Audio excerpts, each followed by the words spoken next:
Hello everybody, it's me, Super Godzilla Final Wars here, and today we are back once again continuing What If Heisei Godzilla and Legendary Godzilla switched places.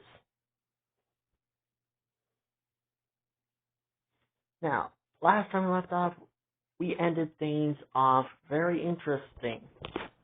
We left it off with Legendary Godzilla and what if he was in the Heisei universe. We saw how a lot of things changed. While certain moments in those movies remained the same, others were changed but dramatically different. Way different. Today we're continuing with part 2. This time, we're continuing what if Heisei Godzilla was in the monsterverse. Keep in mind, I am not going to be using the Godzilla source, because I figured it would be way too complicated if we use Godzilla source. So we're gonna say Heisei Godzilla mutated just off screen. Like we can kind of say the human characters never really learned of what this Godzilla's origin is. At this point, they're just gonna try to guess what his origin is. So we could say he did got mutated by a nuclear bomb, just it happened off screen, or way before the events of the monsterverse even began. So, without further ado, let's begin. And I'm also going to include Monarch Legacy Monsters and the comic books, because, well, why not, I guess. So without further ado, let's begin with Part 1, Godzilla Awakening.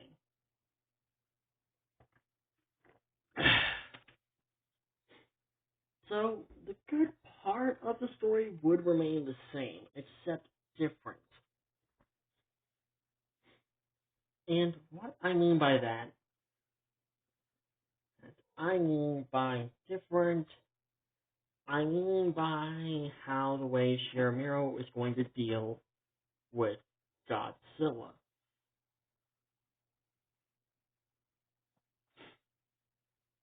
Now, keep in mind that Godzilla,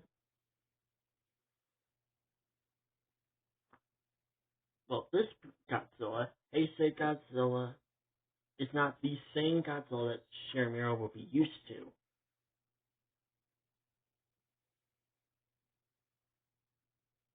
So he'll be dramatically different. He'll be up against a completely different Godzilla. Now, will Godzilla continue his hatred for mankind just like in the movies? Yes. He will continue his hatred for mankind just like in his own movies. Where, unlike Legendary Godzilla, he'll have no sense of keeping balance in nature. Well, I wouldn't really say that. I'll say more like, he can keep the balance in nature just in his own way. His way will be completely different from Legendary Godzilla's way.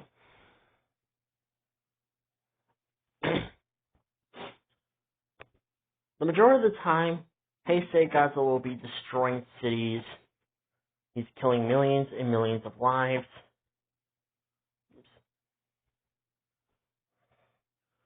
But this doesn't mean that he won't be chasing Shiramiro around, because he would know that Shiramiro is in fact a threat. Now, will Godzilla take longer to kill Shiramiro, or will he kill Shiramiro quicker than Legendary Godzilla did? The answer is he will kill him way quicker. And here's why. To start, oh, by the way, Godzilla currently will be at 80 meters.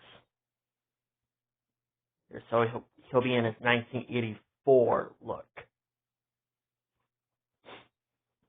So, again, the reason why I say Godzilla will kill Heisei Goji will kill Shiramiro quicker is, well, for one, he has a nuclear pulse. Second, he uses his nuclear pulse way more quicker than Legendary Godzilla did. Legendary Godzilla had to charge that thing up really slowly. Heisei Godzilla, he just charged it quickly. You can charge the thing up way more quicker than Legendary Godzilla did, so within a way he would hold the advantage. Plus, Heisei Godzilla's atomic breath charge up is actually quicker than Legendary Godzilla's. Legendary Godzilla's atomic breath charge up is kind of slow. Kind of. Not a whole lot, but just kind of.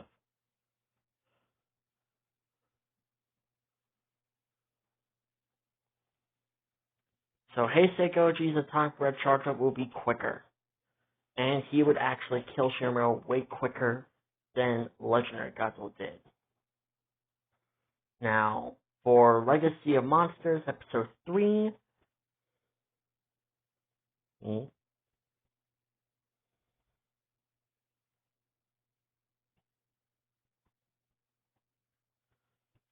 I'm pretty sure the same thing would still happen with Godzilla, with Heisei Godzilla, except different at the same time.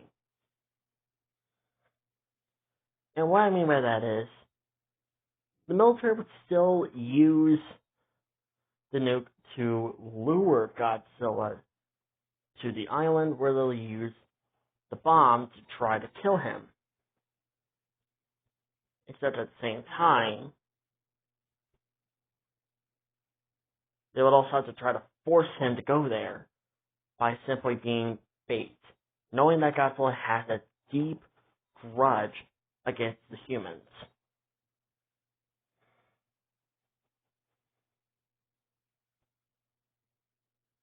So they'll be using jets, well, I'm pretty sure, yeah, they'll be using jets, choppers, battleships, they'll be using whatever they can to lure Heisei Godzilla to the island. So this scene that happened in the actual show would be very different. Instead of just Legendary Godzilla just trying to get some food, the military will just be using their weapons and whatever they can to lure Heisei Godzilla to the island so they can nuke him. And they'll have to do whatever they can to keep him there. Meaning that they'll have to make a few sacrifices in order to get Godzilla to stay at that one spot.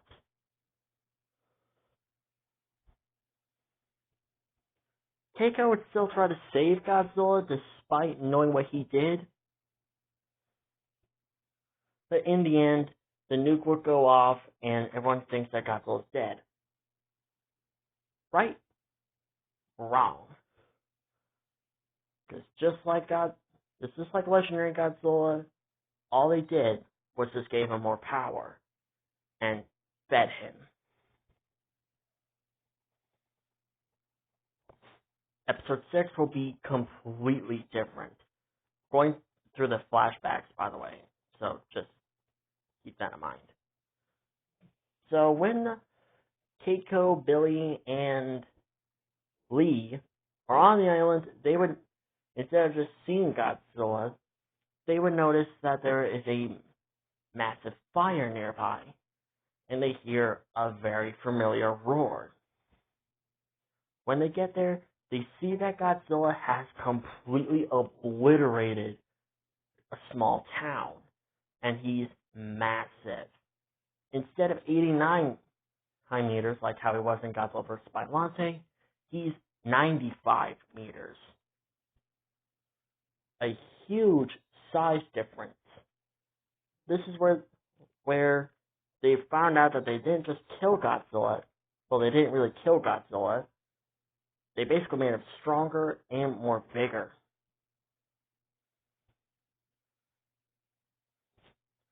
And also at the same time, Heisei Godzilla would have eventually learned about the Hollow Earth and gone down there to consume some of the radiation that is also down there. Would Heisei Godzilla remain down there? Probably not. He would not remain down there. If anything, he will continue his war against humanity, who mutated him, and now he wants revenge.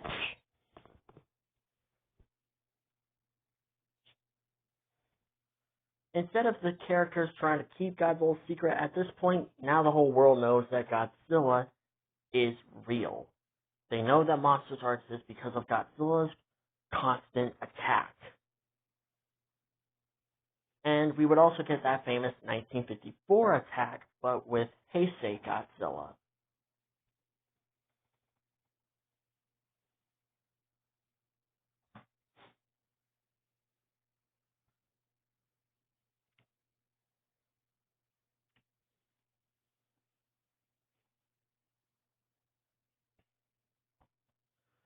So at this point, the military would be doing whatever they can to kill Godzilla, knowing that he's a massive threat.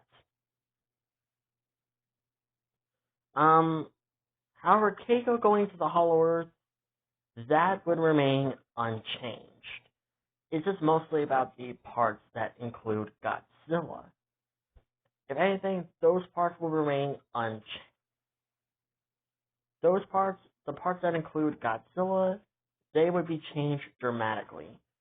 Except for the parts that don't include Godzilla, like our human characters, they would not be changed. Well, for now.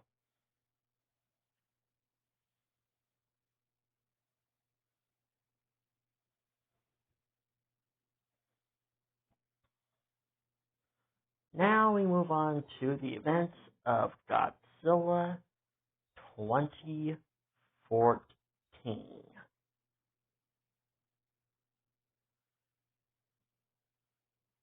Now this is where things are going to get really interesting, so stay tuned. So, the events of Godzilla 2014. At this point, everyone knows that monsters exist, and Godzilla would possibly be attacking a city while the male Muto is, well, trying to develop and become, well, male Muto. So Heisei Godzilla wouldn't know about male Muto's existence, at least not yet. We would still get that classic opening scene, but with Heisei Godzilla fighting in the military.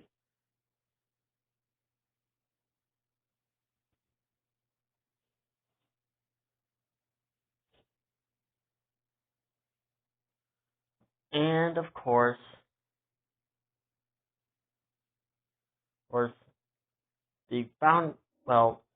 the discovery of Dagon's skeleton. The discovery of Dagon's skeleton would remain unchanged.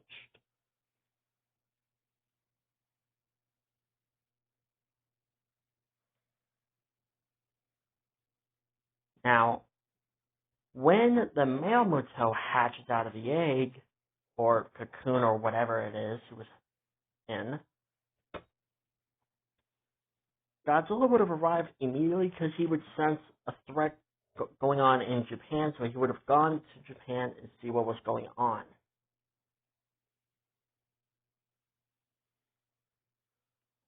And this is where the real first battle begins. Now, the question will remain is, will the EMP pulse work on Heisei Godzilla? The answer is no, and here's why. Heisei Godzilla's biology is completely different from legendary Godzilla's. Legendary Godzilla is a more natural creature, and as a result, the EMP only works on a more natural Godzilla. It wouldn't work on a mutated Godzilla, like Heisei Godzilla or Millennium Godzilla or any other Godzilla that you can think of in your mind.